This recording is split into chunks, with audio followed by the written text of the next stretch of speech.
So one of the biggest things that I've learned from attending this conference is actually how much our mind is actually in control of the rest of our body. Our thoughts are in control of the rest of our body. Our emotions are involved with the rest of our body, and so are our feelings. And realizing that we are not separate from our minds is probably one of the biggest things that we can take away from that. So when you have uncertain emotions such as sadness, frustration, tons of stress, it causes stress onto your body and it causes stress onto the immune system. And so then it actually lowers those immune system functions, then it allows other things to start going and growing. And one of those things is cancer. And so one of the things that I am taking away the most is that really getting your mindset and getting that mindset straight and good for you, getting rid of that trauma, dealing with your trauma, dealing to be able to manage your emotions effectively, having emotional intelligence. They're all key factors in our survival. And the other biggest thing I'd have to say, and this is what I actually used myself when I was going through treatment, I was not ever going to accept that prognosis. People told me to quit nursing school. People told me to stop living my life. I look back though now when I told them no, that was probably my saving grace. Being able to keep my mind busy was probably one of the best things that I could have done. But it also allowed for me to be able to deal with a lot of the emotional baggage that I was dealing with in the first place. And it also provided that starting point for me to be able to work on a lot of the emotional stuff that I was never addressing. And so when we think about cancer, we need to think about the whole person, and that includes our mind, it includes our thoughts. And when you get that diagnosis, hey, you have cancer, but then your prognosis comes, you might only have 5 years, you might only have 6 years. Don't believe it.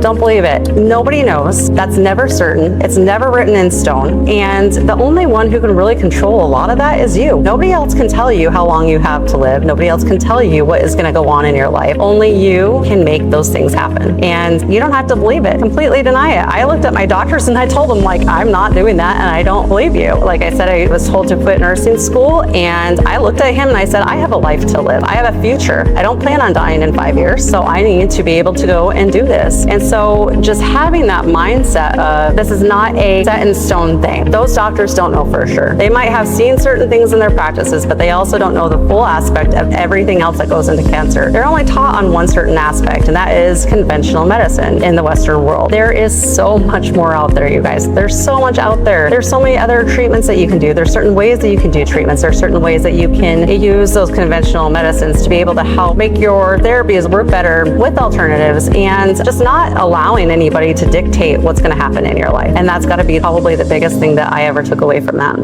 Hi, my name is Lisa Tarantino, and I'm here at the Appleseed Convention. I am a stage 3C endometrial cancer thriver. I am a Beat Cancer coach. I am a certified functional nutrition coach. I am a certified radical remission coach and workshop instructor, and I'm also a healing strong leader. And I'm so excited to be here at the Appleseed Convention. You see, Appleseed was an intricate part of my healing from cancer. When I was at a crossroads in my particular cancer journey, I was left by my oncologist with a very compromised immune system and no tools on how to deal with that. And so a month later, after I finished my treatment, came to my first Appleseed Convention, and Ann Famfa and many of the participants and the speakers poured into me, and it was really became my roadmap for healing. So I'm very grateful and honored to be here this year as a roundtable speaker, as an ambassador to Appleseed. And my biggest message today, takeaway from this convention, is that hope and healing is available to you. Your body has an amazing ability to heal itself given the right conditions. When you attend this convention, you're going to learn all those tools. So if you haven't been to this convention before, you need to come next year. It will change your life like it changed mine.